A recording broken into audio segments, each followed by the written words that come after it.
Solo levelling के season 2 और episode 10 के शुरुआत में 4 जापानीज हंटर को दिखाया जाता है। किमजो, होशना और कुमामोटो और कोरिया की तरफ से योना, डोंगसुक, चाहन और लिम होते हैं। वो लोग एक दूसरे के सामने आ जाते हैं। किम जो सोच रहा था कि डोंगसुक और योना काफी स्ट्रांग है, इतना तो वह पहली फाइट देखकर समझ सकता था, लेकिन उसे पता था कि योना अभी तक अपनी स्पेशल एबिलिटी छुपा कर रखा है। फाइट की शुरुआत में जो और डोंगसुक एक दूसरे पर पूरी ताकत से हमला करते हैं और दूसरी तरफ हमें लिम और होशना की बैटल दिखाई जाती है, लेकिन लिम होशना की स्पीड से घबरा जाता है और वो दूर से ही फाइट कर रहा था। तभी वो होशना पर अपने एरो से हमला कर देता है, लेकिन होशना उस अटैक से बच जाता है। इधर चेयरमैन को बिल्डिंग की चिंता हो रही है। वो बोलता है कि आज पता चल जाएगा कि बिल्डिंग की दीवारें कितनी मजबूत हैं। ए रैंक हंटर के लिए इसे तोड़ना मुश्किल था, लेकिन यह 8 एस रैंक हंटर फाइट कर रहे थे, तो कुछ भी हो सकता है।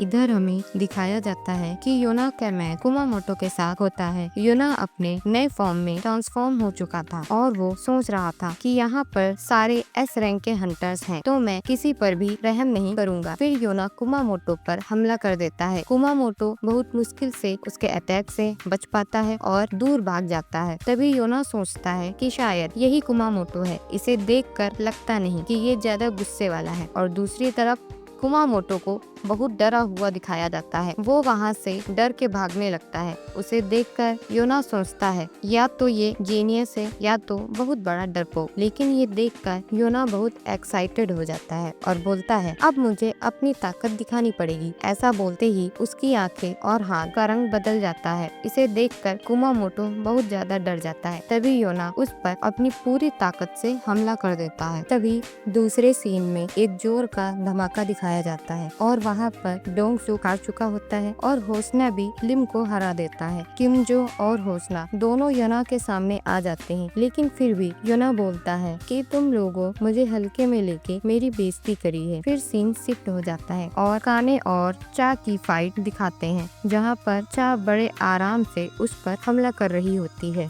क्योंकि चा का मूवमेंट अटैक इतना तेज था कि काने उसके अटैक समझ नहीं पा रही थी। फाइट चल ही रही होती है कि अचानक से चा काने के पीछे जाकर उसके बैक को टच कर लेती है, जिससे वो फ्रीज हो जाती है। फिर चा योना की हेल्प करने के लिए उसकी ओर बढ़ती है कि तभी अचानक से पीछे से कुमामोटो आ जाता है, लेकिन चा उसे सेंस कर लेती है और पीछे घूमकर उस पर इतनी स्पीड से अटैक करती है कि वहाँ पर खड़े हुए कोई भी हंटर उसके अटैक को देख नहीं पाता और सोचते हैं कि क्या हुआ था। तभी कुमामोटो की आंख का कलर चेंज हो जाता है और वो बहुत ताकतवर जैसा हो जाता है। पीछे हंटर बात कर रहे थे कि जब भी ऐसा होता है तो कुमामोटो अपने सारे सेंस खो देता है और सही होने के बाद उसे कुछ भी याद नहीं रहता। कभी कभी तो वो अपने टीममेट पर भी हमला कर देता है, इसलिए कोई भी रेड में नहीं ले जाता। फिर दिखाया जाता है कि कुमामोटो चा के चारों ओर घूमने लगता है और चा को कुछ भी समझ नहीं आ रहा होता है। और जैसे कि कुमामोटो चा पर हमला करने जाता है, तभी जिन बीच में आकर उसे बचा लेता है और कहता है बीच में आने के लिए माफी, लेकिन मैच अभी सीरियस होता जा रहा था। फिर कुमामोटो जिन पर भी अटैक करता है, लेकिन जिन उसे आसानी से रोक लेता है। यह देखकर गोटो अपनी मैनेजर से पूछता है क्या सच में ये एक मैजिकल मैन है। फिर जिन कहता है कि हमें इस फाइट को यहीं रोक देना चाहिए और योना भी हार मान चुका होता है। अब हमें दिखाया जाता है कि गोटो जिन के पास आकर उसे चैलेंज करता है। जिन सोचता है कि ये अच्छा मौका है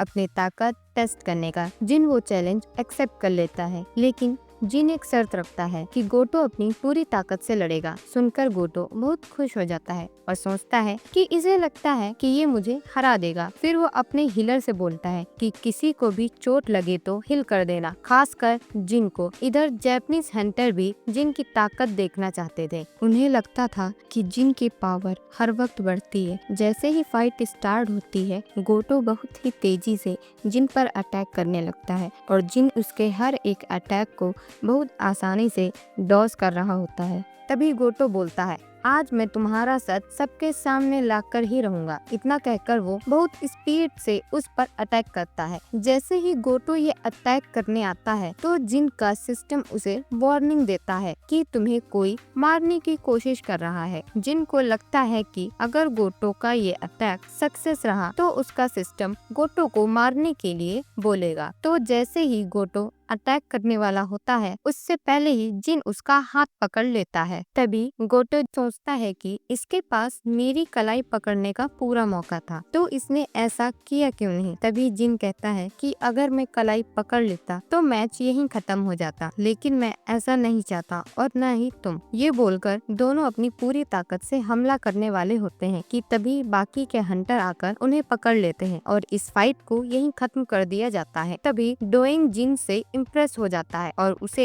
अपनी ग्लाइड में आने का इनविटेशन देता है। लेकिन जिन सोच रहा था कि अब मुझे इन सब के स्ट्रेंथ के बारे में पता है और इन सब की शैडो में जिन ने अपने शैडो सोल्जर भी भेज दिया था जिसका पता किसी को भी नहीं है। तभी जिन चेयरमैन के पास जाता है और बोलता है, आपने पूछा था ना कि जेंजू वाले रेड में जाने के लिए, तो मेरा जवाब नहीं है। वैसे भी यहाँ इतने सारे हंटर प्रैक्टिस कर रहे हैं तो मेरी क्या ही जरूरत होगी वहाँ। फिर कुछ टाइम बाद रेड में जाने वाले हंटर्स की लिस्ट आ जाती है और उसमें जिन का नाम नहीं होता है। सभी ये देखकर शॉक हो जाते हैं और गोटो सोचता है क्या सच में इसका नाम अप्रूव नहीं हुआ। फिर वो मन में बोलता है शायद इतने सारे हंटर्स जा रहे हैं तभी इसका नाम नहीं आया। फिर हम देखते हैं जिन अपने घर पहुंचकर अपनी माँ को देखता है जिन्हें पूरे 4 साल बाद होश आया था, इसलिए ही जिन रेड में नहीं जा रहा था। इसके बाद सीन शिफ्ट होता है और दिखाते हैं कि जेंजू आइलैंड में एंट्स की पॉपुलेशन इतनी बढ़ गई है कि वहाँ खाने की कमी हो रही है। इस वजह से वो एक दूसरे को ही खाने लगते हैं। आंट क्यून सोच रही होती है हमें जल्दी से ये जगह छोड़नी होगी, लेकिन यहाँ पर एक सोल्जर की जरूरत है जो सारे आंट्स को लीड कर सके। तभी एक बड़ा सा एग दिखाया जाता है जिसमें एक आंट निकल रहा होता है जो आंट का लीडर बनेगा। फिर सीन शिफ्ट होता है कि शहर में न्यूज आ रही होती है कि अब आंट की पॉपुलेशन बहुत बढ़ गई है और कोई भी जेजू आइलैंड की तरफ ना जाए। अब रेड के एक दिन पहले चेयरमैन दिखते हैं जो कल की रेड का इंतजार कर रहा होता है। अब रेड का दिन था और वहाँ हमें खूब सारे शिप्स और हेलीकॉप्टर्स दिखाए जाते हैं और 2 ए रैंक वाले हंटर बात कर रहे थे कि वो आंट से लड़ भी पाएंगे या नहीं। फिर सीन शिफ्ट हो जाता है और प्लान के बारे में दिखते हैं कि सारे एस रैंक हंटर आइलैंड में फाइट करेंगे और बाकी हंटर आइलैंड को कवर करेंगे ताकि आंट्स दूसरी जगह से भागे तो उन्हें मार दिया जाए। फिर हम देखते हैं कि हेलीकॉप्टर में डोगुर और उसके साथ एक कैमरामैन होता है जो पूरी फाइट की लाइव टेलीकास्टिंग करेगा। फिर हम देखते हैं कि एस रैंक हंटर भी टेंशन में होता है क्योंकि उसकी पहले भी 2 रेड फेल हो चुकी थी। इधर गुगोटो के साथी आइलैंड पर पहुंच चुके थे। जैसे ही गुगोटो और उसके साथी आइलैंड पर लैंड करते हैं तब वो लोग 4 ग्रुप में डिवाइड हो जाते हैं और उन्हें ऑर्डर मिलता है कि वो लोग आइलैंड को चारों कोनों में फैलकर म्यूट आंट को बिजी रखेंगे और कोरियन हंटर्स बीच में जाकर क्वीन आंट को मार देंगे। उसके मरते ही सारे आंट्स मर जाएंगे। फिर सभी लोग अपने अपने ऑर्डर के चलते काम करने लगते हैं। उधर गोटो की टीम कोनों में जाकर मैजिक वेव छोड़ते हैं जिससे सारी आंट्स क्वीन आंट की सेफ्टी के लिए उसके चारों ओर फैल जाएंगी। इधर कोरिया के हंटर्स का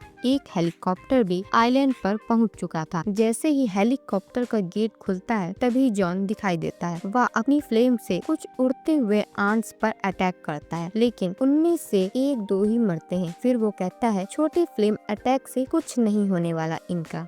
फिर वो बहुत बड़ा फ्लेम अटैक करता है जो कि इतना पावरफुल होता है कि हेलीकॉप्टर भी हिलने लगता है। इस अटैक में काफी आंट्स मर जाते हैं। फिर जनरल कहता है तुम लोग यहीं रुको, मैं नीचे जाकर के चेक करता हूँ कि ये आंट कितना स्ट्रॉन्ग है। फिर वो अकेला ही उन आंट्स पर हमला कर देता है और उन्हें जला देता है। तभी वो बाकी हंटर से कहता है कि नीचे सेफ है, अब आ सकते हो। इधर बाकी के हंटर सोच रहे होते हैं कि वे चारों तरफ से आंट्स को घेर चुके हैं, लेकिन अगर जैपनीज हंटर ने 1 घंटे के अंदर क्वीन को नहीं मारा तो सारे एंट्स वापस क्वीन के पास चले जाएंगे। इसका मतलब उनके पास सिर्फ 1 घंटा है। तो ये एपिसोड यहीं खत्म होता है। अगर आपको ये एक्सप्लेनेशन वीडियो अच्छा लगा हो तो वीडियो को लाइक और चैनल को सब्सक्राइब जरूर से करें। बाकी मैं आपसे मिलती हूँ दूसरे वीडियो में।